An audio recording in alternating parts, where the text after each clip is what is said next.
सब देखने और सुनने वालों की खिदमत में मोहब्बत भरा सलाम। नाज़रीन, पाकिस्तान के हालात तो आप सबके सामने हैं। गरीब पे आए दिन टैक्स लगाए जाते हैं, कोई बिजली का बिल नहीं दे सकता, किसी के पास खाने को कुछ नहीं। लेकिन जो सरकारी अफीसर हमारे वहाँ पे बैठे हुए हैं, उनके मतलब ख्वाजा आसफ का एक ऐसा बयान जिसने एक दो दिन से पाकिस्तान में खलबली मचाई हुई है। और हमारे साथ इरफान अहमद खान साहब जर्मनी से हैं। खान साहब, ये बताइए कि इस तरह की बातें तो पहले लोगों को सुनाई जाती थी कि सियासतदान पैसा लेके भाग गए हैं, लेकिन ये ख्वाजा आसिफ ने जो बयान दिया कि पुर्तगाल में जायदादें खरीदी जा रही हैं, वहाँ की नेशनलिटी ली जा रही, कहाँ तक हकीकत है इसमें? क्या सच्चाई क्या है इसमें? देखें, पाकिस्तान की सियासत जो है वो पैसे के बगैर मुमकिन नहीं है। जी। इसलिए पाकिस्तान का सियासतदान जो है वो यकीनन पैसा बनाता है, इसमें कोई शक नहीं, किसी को भी कोई शक नहीं होना चाहिए। और लेकिन ये है कि वो करप्शन के की बजाय या उसमें करप्शन कम होती है, लेकिन उनके पास हाथ ऐसे पड़ते हैं कि वो कहीं मुख्तलिफ ज़राए से पैसा इकट्ठा करने में उन्हें आसानी रहती है। सरकारी ठेके ऐसे बड़े बड़े मिल जाते हैं करोड़ों अरबों के, जिनमें ये लोग पैसा बना लेते हैं। लेकिन जो ब्यूरोक्रेट है वो तो खरीद जिसे कहना चाहिए करप्शन के अंदर पैसा बनाता है। और ये आज से नहीं है, ये जब से पाकिस्तान बना है हमेशा ब्यूरोक्रेसी का हाथ ऊपर रहा है, क्योंकि सियासतदान नालायक हैं। सियासतदानों के अंदर सियासी ज़हन रखने वाले या एडमिनिस्ट्रेशन ज़हन रखने वाले लोग बहुत कम हैं। ज्यादातर बड़े जिम्मेदार जो जिनकी सियासत जो है उसका महवर या सियासत का असल मंबा या बुनियाद जो है वो उनका जिम्मेदार होना या उनका बड़ा पैसे वाला होना है, क्योंकि एग्रीकल्चर मुल्क है। इस बिना पर वो वोट लेके तो सियासत में आते हैं, उन्हें ना एडमिनिस्ट्रेशन का तजर्बा होता है। लेकिन सियासत में आने की वजह से जिस पार्टी में वो है, जिसकी हुकूमत कर रही होती है, तो वहाँ जाहिर है उन मिनिस्ट्रियाँ उनको मिलनी है, मिनिस्टर बनना है, उन्होंने वजारतें लेनी है। तो उन वजारतों को चलाने के लिए वो मरहूने मिन्नत होते हैं हमारी सिविल ब्यूरोक्रेसी के, जो CSP अफसरान है, और वो इससे यकीनन फायदा उठाते हैं। और हमेशा से कई दफा या खान के जमाने में भी, अयूब खान के जमाने में भी 300 ब्यूरोक्रेट जो निकाले गए।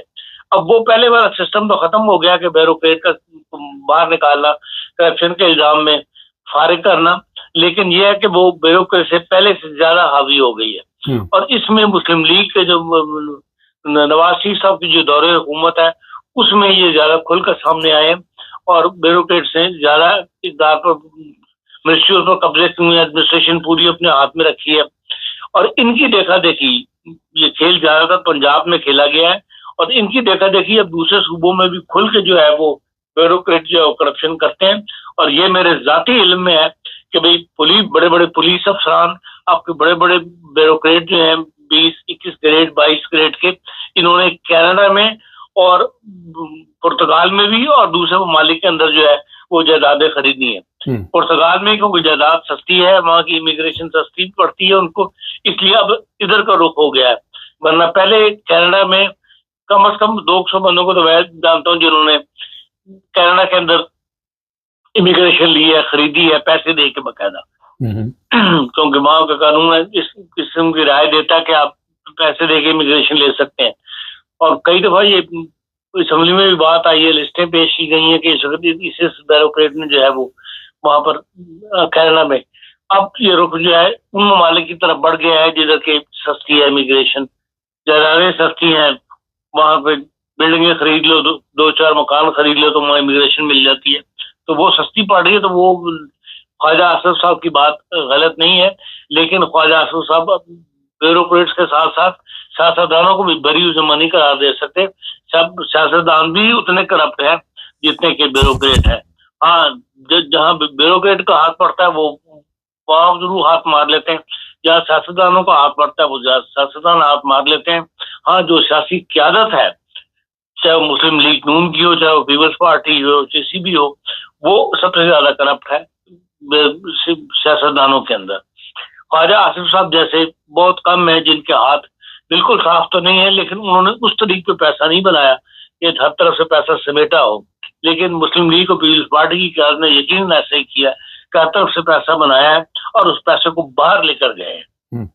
جی اچھا خان صاحب، بیان دینے کی کیا ضرورت پڑ گئی تھی؟ اس وقت گورنمنٹ بھی ان کی ہے اور ان کو پتا ہے کہ گورنمنٹ کس حساب سے ان کی چل رہی ہے، کیسے یہاں پہ تاکہ یہ پہنچے ہیں یہ لوگ، تو یہ بھی سیاسی پتہ ہے کوئی بیان دے کے کیا بتانا چاہتے ہیں یہ اندرون خانہ کوئی نہ کوئی دو چار ایسے بیوروکریٹ ہوں گے جن کی ساتھ لگ گئی ہوگی سب کی، تو انہوں نے موضوع دیا ہے، ایک دانا پھینکا ہے، اب یہ موضوع جو ہے اس کے اوپر تبصرے ہوں گے، اس کے اوپر ویلاگ ہوں گے، اس کے اوپر ٹیلی ویژن کے اوپر بحثیں شروع ہو گئی ہوں گی، مقصد ان کا کسی دو چار بیوروکریٹ کو نیچے دکھانا تھا جس میں وہ کامیاب ہو جائیں گے۔ نہیں تو خان صاحب، اس میں یہ سوال ہے کہ کل یہ بھی بیانات آئے ہیں خواجہ آصف کے خلاف کے یہ الزامات ہیں، مگر آج کے دور میں تو یورپ جیسے ملک میں آپ ایک منٹ میں نکال سکتے ہیں کہ کتنے لوگوں نے کیا خریدا یہاں پہ۔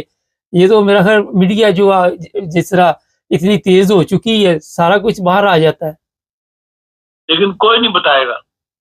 مارک صاحب لکھ لیں یہ بات، کوئی نہیں بتائے گا کسی بیوروکریٹ نے کتنی وہ کرپشن کی ہے، اس لیے کہ دونوں کی مجبوری ہے، دونوں ایک دوسرے کے لیے لازم ملزوم ہے۔ سیاستدان خود حکومت ایڈمنسٹریشن نہیں چلا سکتے، ان کو بیوروکریٹ کی ضرورت ہے، اور بیوروکریٹوں کو اپنے پیسے بنانے کے لیے سیاستدانوں کو اندھیرے میں رکھنے کی ضرورت ہے، اس لیے دونوں ایک دوسرے کے لازم ملزوم ہیں، کوئی چیز باہر نہیں آئے گی۔ مجھے بتائیں اتنی آڈٹ رپورٹ ہر سال ہم اخباروں میں پڑھتے ہیں کہ بھئی فلانے محکمے میں کرپشن، پھر تو ابھی 223 ارب روپے کی کرپشن بتائی گئی تھی بالکل چند ہفتے پہلے اخباروں کے اندر، کیا کسی کو کیس بنایا ان کے اوپر اس محکموں میں جن کے اندر وہ کرپشن ہوئی ہے؟ یہ تو دونوں طرف سے ہاتھ سے بیٹھے جا رہے ہیں، رپورٹیں بنتی ہیں آڈٹ کی، 2 دن اخباروں کے اندر شائع ہوتی ہیں، شور پڑتا ہے، پھر بات وہیں کی وہیں ہے۔ کوئی ایک کیس مجھے بتا دیں، وہ بلوچستان کا چھوٹا سا سیکٹری خزانہ جو تھا، اس کے پاس 25 کروڑ روپے پکڑا گیا تھا، جس کے گھر سے کیش 25 کروڑ روپے، کیا ہو گیا اس کا؟ بات پھر آج اسی طرح ہمارا سسٹم بھی ایسا ہے، ہم کسی کے خلاف کوئی کچھ نہیں کرتے، اس لیے کہ سب آپس میں ایک دوسرے کو سہارا دیتے ہیں، ایک دوسرے کو کندھا دیتے ہیں۔ خان صاحب، یہاں پہ ایک بڑا اہم سوال ہے کہ عمران خان کے دور میں جو موجودہ فیلڈ مارشل ہیں، ان کی ناراضگی کی وجہ یہ تھی کہ انہوں نے کچھ بتایا تھا کہ بشرا بی بی جو ہے کوئی ان کے اوپر بھی الزامات لگائے تھے جس سے ناراضگی پیدا ہو گئی تھی، تو آج ان کو نظر نہیں آ رہا یہ سارا کچھ؟ یار بشرا بی بی نے کیا کرپشن نہیں کی؟ نہیں چلو کی، عمران خان کے دور کے اندر چینی کا سکینڈل نہیں بنا، کتنے ارب روپے کی چینی جو ہے وہ کھائی گئی تھی، فگر تو انسان کو یاد نہیں رہتی، وہ بھی اربوں میں تھی، اس لیے کوئی کسی کے بھی ہاتھ صاف نہیں ہے، اس لیے کہ ان کے بغیر حکومت چلتی نہیں ہے۔ ایک اکیلا آدمی اگر پرائم منسٹر کچھ نہیں کر سکتا، 4 فائلیں دیکھو تو دن گزر جاتا ہے، ان پہ کام کرو تو ظاہر ہے بیوروکریسی کو ساتھ رکھنا پڑتا ہے۔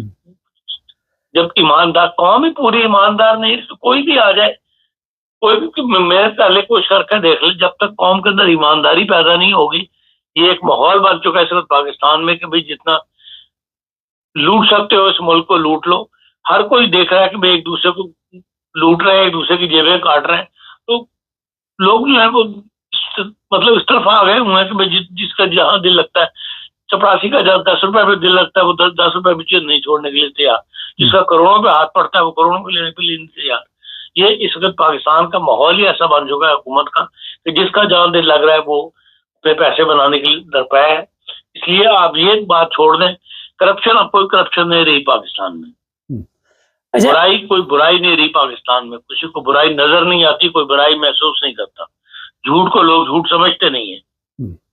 اچھا سر، روزانہ یہ جو تقریریں کہ ہم نے جی بجلی کا یہ کر دیا، بجلی کا وہ کر دیا، عوام کے لیے یہ سستا بازار لگا دیا، تو یہ سب عوام کو بیوقوف بنانے کے طریقے نکلے ہوئے ہیں، یہ سب رسول کے ہیں، عوام کو بیوقوف بنانے والی باتیں ہیں۔ ان پڑھ عوام کو جو بیچارہ کو روٹی نصیب نہیں، روٹی کے لیے ترس ترس کے پھر زندگی گزار رہا ہے، اس کے لیے صرف یہ بیانات جو ہے ایک امید کی کرن مان کے سنتا ہے کہ یار شاید हालात ठीक हो जाए, वरना कोई हालात ठीक होने की इम्कान नहीं है। आप देख ले, हर महकमा जो है वो इस वक्त माइनस के अंदर जा रहा है। कोई हुकूमत की कोई ऐसी ऐसी इदारा नहीं है जो हुकूमत को इनकम ला के दे रहा हो। हर इदारा जो है हुकूमत से पैसे मांगता है, खा रहा है, कि भाई कोई प्रॉफिट में जाने का मतलब नहीं है, सिवाय इसके कि आप जो लोग मुलाजमीन हैं उनकी तनख्वाह में से आप टैक्स काट लेते हैं और आप हुकूमत चला रहे हैं मुल्क के अंदर। खान साहब, IMF ने भी ये बयान दिया पिछले दिनों के पाकिस्तान में सिस्टम दयानतदारी से नहीं चल रहा, मगर वो फिर भी रकम दे ही आ रहे हैं इनको। लेकिन जो वो जिन चीजों के ऊपर वो टैक्स लगा के उनका काम ये है कि भी उनके रेवेन्यू बढ़े, उनको सिर्फ फिक्र ये होती है कि हमारी किस्त नहीं रुकनी चाहिए। जो कर्जा दिया है वो वक्त के ऊपर उनको वापस मिलता रहे उसकी किस्त, इसलिए वो उस तरफ ध्यान रखते हैं कि भाई कहीं हमारी बैंकरप्सी हो मुल्क की, हमारा पैसा जो है जाया ना जाए, हमारी किस्त नहीं रुकनी चाहिए। उसके लिए वो बताते इस मत की नया टैक्स लगा दो, इस मत पे नया टैक्स लगा दो, ताकि हुकूमत की इनकम जो है वो बढ़ जाए। इससे ज्यादा मुल्क की तरक्की ना उनका मंशा है ना वो चाहते हैं। वो तो ऐसे ममालिक हर वक्त चाहते हैं मार्केट में मौजूद रहें जो IMF के मोहताज हों, जिससे IMF का इंटरेस्ट रेट जो है वो उनका इतना बढ़ जाए कि वो IMF का बैंक जो है वो चलता रहे, सिस्टम चलता रहे। हाँ सर, एक बड़ा अहम सवाल है यहाँ पे कि ये पिकनिक कब तक चलती रहेगी? जब तक मुल्क कायम है ये चलती रहेगी। इसका मतलब मुल्क में आप मुझे बता दें किसी फील्ड के अंदर कोई तरक्की हुई हो? 47 जहाज की PIA, 22 करोड़ के अवाम, और जहाज में वो 17 पे आ गए। लेकिन कागजों में तो हम तरक्की कर रहे हैं। अच्छा, एक बड़ा आजकल एक सवाल है जी, हमारे मुल्क में तेल निकल आया, जब दुनिया में इलेक्ट्रिक कारें आनी शुरू होगी तो हमारा तेल निकल आया। तेल हमारा जो निकलता है ना वो अटक ऑयल कंपनी जो है पिंडी के पास, पिंडी गेप के इलाके में जो तेल निकलता है वो इसका इतना नहीं है कि वो आप उसके लिए कोई एक्सपोर्ट बंद कर, इंपोर्ट बंद हो जाएगी तेल की उसकी। वो बराए नाम तेल है, उसकी कोई अहमियत नहीं है, किसी दुनिया के किसी फिगर में नहीं है। दुनिया के किसी भी जो इदारे शुमार जारी करने वाले इदारे हैं वहाँ कहीं एक नहीं लिखा हुआ कि पाकिस्तान जो है पाकिस्तान से भी तेल निकलता है, ये इतने लीटर पर के हिसाब से जो उनका जो पैमाना है कि वो इतना बैरल तेल पाकिस्तान निकालता हो, ऐसी कोई कहानी कभी आपने पढ़ी है किसी अखबार के अंदर? चले जी, बहुत शुक्रिया खान साहब का। नाज़रीन, प्रॉब्लम ये है कि गरीब आवाम को पाकिस्तान में जीने का हक नहीं। मैं आज ही सोच रहा था कि ये सैलाब आता पाकिस्तान में, हर साल सैलाब आ जाता है, लोग रुड़ जाते हैं, गर्क हो जाते हैं। कभी किसी ने डैम बनाने की तरफ तवज्जो नहीं दी। एक हमारे चीफ जस्टिस साहब आए थे, काफ़ी रकम शकम कर इकट्ठी की, किधर गई, कहाँ गए वो भी, और रकम भी कहाँ गई। असल में ये एक तरीका वारदात ढूंढा हुआ है। डैम बनेंगे, लोग महफूज तो ना हो जाए, लोग गर्क होंगे, उनके नाम पे इमदाद आएगी, चंदा आएगा, उससे फिर इनकी पिकनिक चलेगी। इनकी बेगमात तो बेनज़ीर इनकम सपोर्ट नहीं छोड़ती। तो इस मुल्क का, जिस तरह खान साहब ने कहा कि जब तक ये मुल्क है इसी तरह ही चलेगा। वजह ये है कि हमारे जितने भी ताकतवर लोग हैं वो भी इसी माहौल में पले बड़े हैं, उन्होंने भी इसी माहौल में आँख खोली है, और उनको भी ये चीज़ें नज़र नहीं आती। उनको बुराई नहीं नज़र आती। अभी खान साहब ने यही बताया, उनको ऐसे, क्योंकि उनके ज़मीर मर चुके हैं, गर्क हो चुके हैं ज़मीर। मेरा ख्याल है कि अल्लाह ही हाफ़िज़ है पाकिस्तान का। चैनल को सब्सक्राइब